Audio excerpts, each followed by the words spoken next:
Olá, vamos para a nossa videoaula, que vai falar um pouquinho sobre as tendências pedagógicas contemporâneas.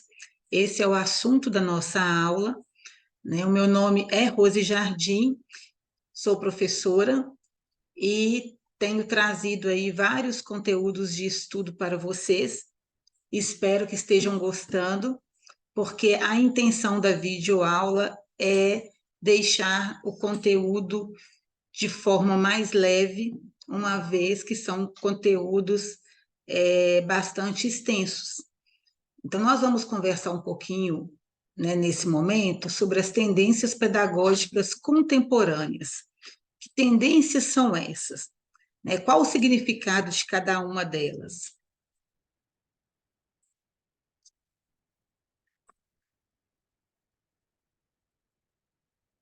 As tendências pedagógicas brasileiras, elas foram muito influenciadas pelo momento cultural e político da sociedade, né? Foram levadas à luz graças aos movimentos sociais filosóficos da época.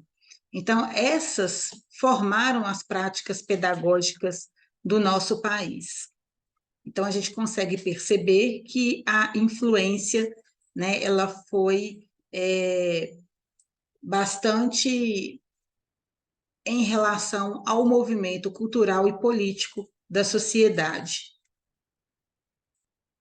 Os professores, né, Saviani e Libânio, eles propõem a reflexão sobre as tendências pedagógicas, mostrando que as principais tendências pedagógicas usadas na educação brasileira se dividem em duas grandes linhas de pensamentos pedagógicos. Elas são as tendências liberais e as tendências progressistas.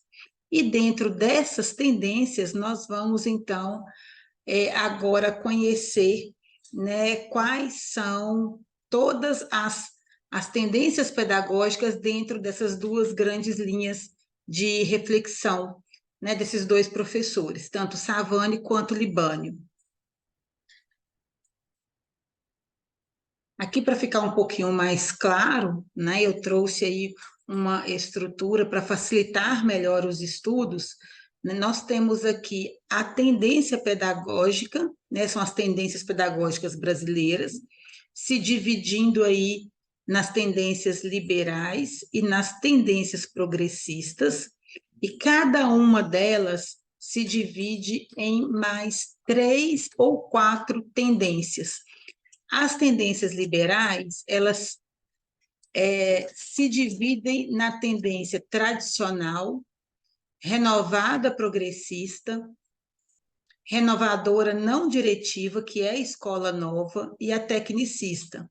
Né? Então, a gente tem aqui as tendências liberais trazendo quatro, né, quatro tipos aí de outras tendências pedagógicas que fazem parte da linha das tendências liberais.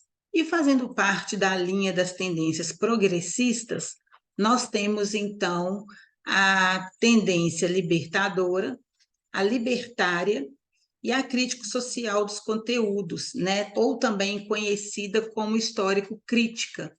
E nós vamos falar um pouquinho sobre cada uma delas.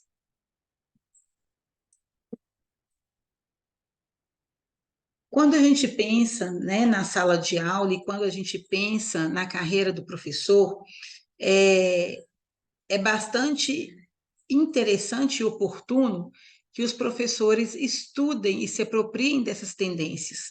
Né? Elas servem de apoio para a sua prática pedagógica nos dias de hoje. Não se deve usar uma delas de forma isolada em toda a sua docência, mas deve-se procurar analisar cada uma, ver a que melhor convém ao seu desempenho acadêmico, com maior eficiência e qualidade de atuação. Então, o professor ele pode estudar e se encontrar, né, nas tendências que melhor, na verdade, que melhor demonstram a sua forma de trabalhar, aquilo que ele acredita.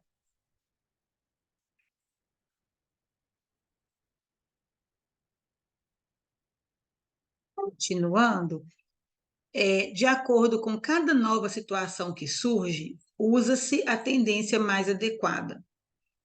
Claro, né? Quando a gente pensa num tempo que não para, né, as coisas vão acontecendo, novos cenários vão surgindo, e é interessante, sim, que seja feito o uso, né, da tendência mais adequada.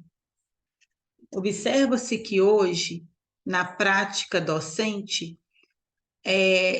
há uma mistura dessas tendências, de modo, né, desse modo, né, seguem as explicações, as características de cada uma dessas formas de ensino.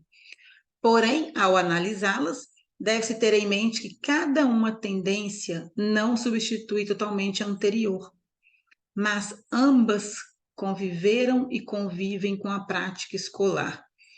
A gente tem que entender, então, que não tem a melhor ou não tem a pior, né? Mas elas devem ser analisadas e tudo o que é bom deve ser aproveitado, né? Independente de qual tendência veio primeiro, qual a que veio depois. É interessante a gente não jogar por terra, né? Não descartar tudo aquilo que foi positivo, aquilo que funciona. Então, a oportunidade para analisar, né, e utilizar aquilo que é bom das tendências que vêm surgindo e que agregam valores aí muito positivos, né, à educação brasileira. Continuando, as tendências liberais. As tendências liberais, né, não tem a ver com algo aberto ou democrático, mas com uma instigação da sociedade capitalista ou sociedade de classes, que sustenta a ideia de que o aluno deve ser preparado para papéis sociais de acordo com as suas aptidões, aprendendo a viver em harmonia com as normas desse tipo de sociedade, tendo uma cultura individual. Então, quando a gente pensa nas tendências liberais, né, a gente pensa nessa ideia de que o aluno deve ser preparado para os papéis sociais que ele vai exercer de acordo com a sua aptidão, né? Então, essa é a ideia das tendências liberais. Continuando, dentro das tendências liberais, nós temos a tradicional, né, que foi a primeira a ser instituída no Brasil por motivos históricos. Nesta tendência, o professor é a figura central e o aluno é um receptor passivo dos conhecimentos, considerados como verdades absolutas. Há repetição de exercícios com exigência de memorização. Então, eu já até negritei para chamar a atenção o que mais marca, né, nessa tendência tradicional. Né? Primeiro, que o professor é a figura central e o aluno é um receptor. Então, o professor sabe, o aluno não sabe e só recebe. Né? Então, essa é uma característica marcante da tradicional. Né? E como que esse aluno aprende? Através de repetições de exercícios e memorização. Né? Repete, repete, memoriza, memoriza, vamos fixar, e é assim que se organizam, então, a tradicional, né? A forma de ensinar e de entender que é assim que a aprendizagem funciona, dentro da tendência tradicional. Temos ainda a renovadora progressiva, né? Por razões de recomposição da hegemonia da burguesia, essa foi a próxima tendência a aparecer no cenário da educação brasileira. Qual é a característica mais forte da renovadora progressiva? Centralizar no aluno, né? Porque considera o aluno como ser ativo e curioso.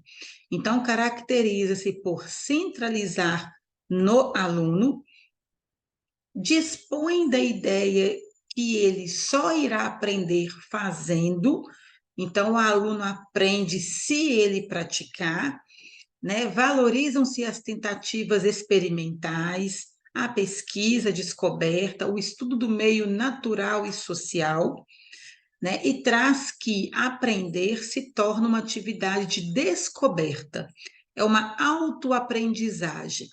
A figura do professor, dentro dessa tendência, é apenas de um facilitador. Então, essas são as características mais marcantes dessa tendência. A próxima é a renovadora não diretiva, também conhecida, né, como escola nova. Essa tendência, ela traz um nome muito forte, que é o nome de Anísio Teixeira, né? Ele foi aí o grande pioneiro da escola nova no Brasil. Anísio Teixeira, ele sempre acreditou que o aluno ele tinha que aprender, né, não só para a vida, mas aprender na vida, né, no seu momento presente e também para o seu momento futuro. Então, isso marcou muito a tendência renovadora não diretiva. Também um método centrado no aluno, né, porque aqui a, a aprendizagem, né, ela era realmente defendida pelo, pela, pelo, pelo fazer, pelo conhecer, pela formação centrada nesse aluno. A escola tem o papel de formadora de atitudes, procurando-se mais com a preocupando-se mais com a parte psicológica do que com a social ou a pedagógica. Para aprender, tem que estar significativamente ligado com as suas percepções, modificando-as, né, sempre que necessário.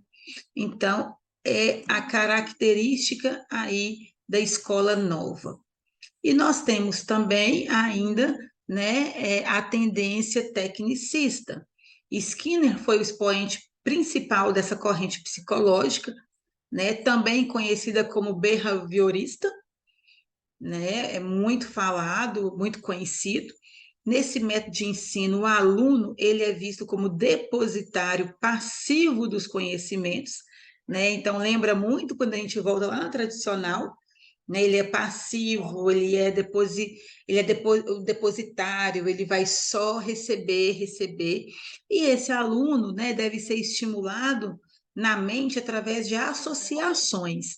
Enquanto na tradicional a gente tem esse aluno que vai ser treinado, né, vamos dizer assim, com repetições, com fixação, com memorização, aqui ele vai ser estimulado a associar o tempo todo para então conseguir conceber aí a aprendizagem, apropriar do conhecimento.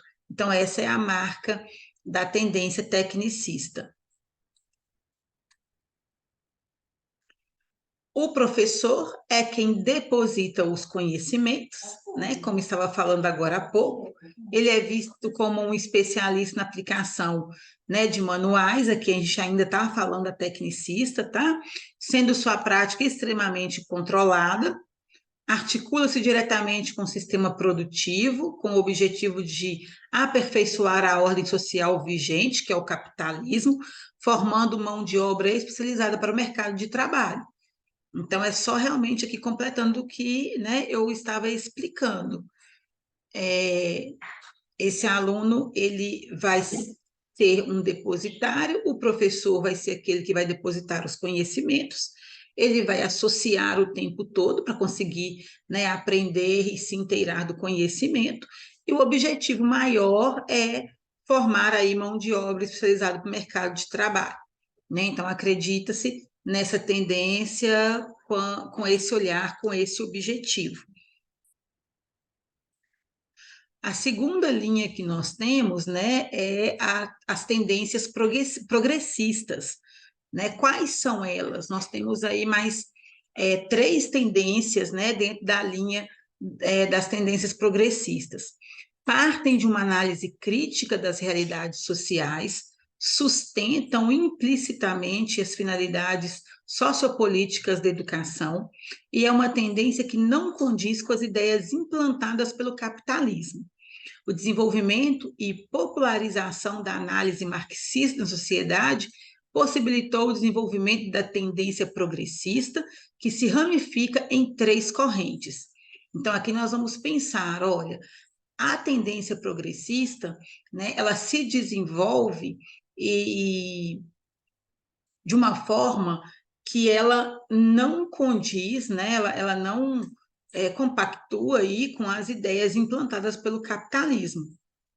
Então, dentro, né, dessa análise marxista da sociedade, então veio a possibilidade de desenvolver a tendência progressista, né, que se divide aí em três correntes, que são a corrente libertadora, também conhecida como a pedagogia de Paulo Freire. Essa tendência vincula a educação à luta e organização de classe do oprimido, né? Acredito que conheçam, né, essa corrente libertadora aí, conhecida como a pedagogia de Paulo Freire, se não vale a pena conhecer, né? Existe aí o livro A Pedagogia do Oprimido, é muito conhecido, de Paulo Freire, um livro assim realmente muito interessante para ser lido, para conhecer, né? Que para Paulo Freire, nessa corrente libertadora, o saber mais importante é a de que ele é oprimido, ou seja, ter uma consciência da realidade em que vive. Para ficar mais tranquilo para a compreensão, é trazer a realidade, né, daquela pessoa, né, ela se inteirar da sua própria realidade, para que ela entenda realmente quais são, né, as suas reais vivências e, a partir daí, vincular a educação a essa luta e a essa classe pelo qual ele vive, né? Então, por isso foi conhecido como a pedagogia do oprimido, né? Também, porque era trazer uma consciência da realidade e para que a educação vinculasse a essa consciência real em que o sujeito vivia. Além da busca pela transformação social, a condição de se libertar através da elaboração da consciência crítica, passo a passo com sua organização de classe, né? Então, uma característica aqui bem marcante, olha, centraliza-se na discussão de temas sociais e políticos, o professor coordena atividades e atua juntamente com os alunos, né? É eu entender da realidade em que eu vivo, ter a educação alinhada à minha experiência real, a partir da orientação de um professor, que esse aluno consiga, né, ampliar os seus horizontes, o seu pensamento, o seu raciocínio mais crítico e poder se libertar, né, de algumas situações que o estudo e a educação pode trazer para esse sujeito aí como, né, como realmente assim como algo que fizesse uma grande diferença em sua vida, né? O raciocínio e a reflexão crítica, principalmente, né? Para que esse aluno pudesse realmente se libertar de uma situação, né? Podendo aí acreditar num futuro melhor, numa busca de uma condição melhor, né? Tudo isso através do caminho da educação. Uma outra corrente que nós temos é a corrente libertária, né? Que procura a transformação da personalidade no sentido libertário e autogestionário. Parte do pressuposto de que somente o vivido pelo educando é incorporado e utilizado em situações novas, Por isso, o saber sistematizado só terá relevância se for possível seu uso prático. Enfoca, olha que característica forte aqui da corrente libertária. Enfoca a livre expressão, o contexto cultural, a educação estética. Os conteúdos, apesar de disponibilizados, não são exigidos pelos alunos e o professor é tido como um conselheiro à disposição do aluno. Então, nessa corrente, o que se espera, né, que aconteça aí durante esse tempo de estudo é que o aluno utilize aquilo que ele vive, né, o educando utilize aquilo que ele vive para que ele possa experimentar situações novas, levando aquilo que ele tem de bagagem.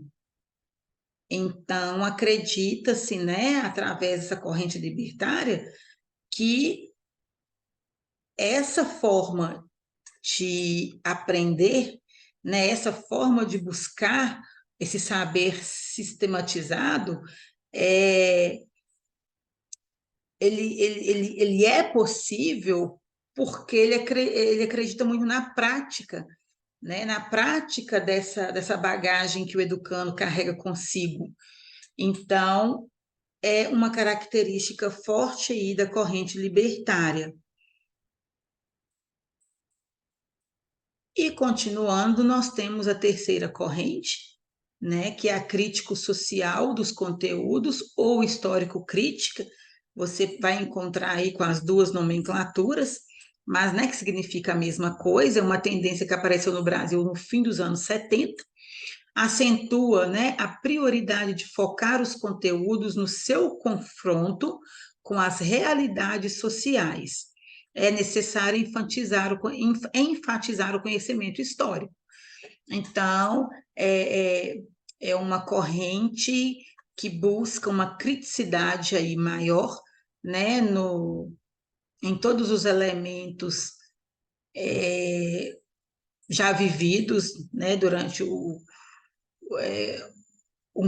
período aí da história e da vida do educando, onde ele vai aprender o tempo todo fazendo aí confronto, né, das realidades sociais e realmente enfatizando mais aí o conhecimento histórico, né? Até por isso a gente, quando vê aí o título histórico crítica, né, não se perde aí na principal característica dessa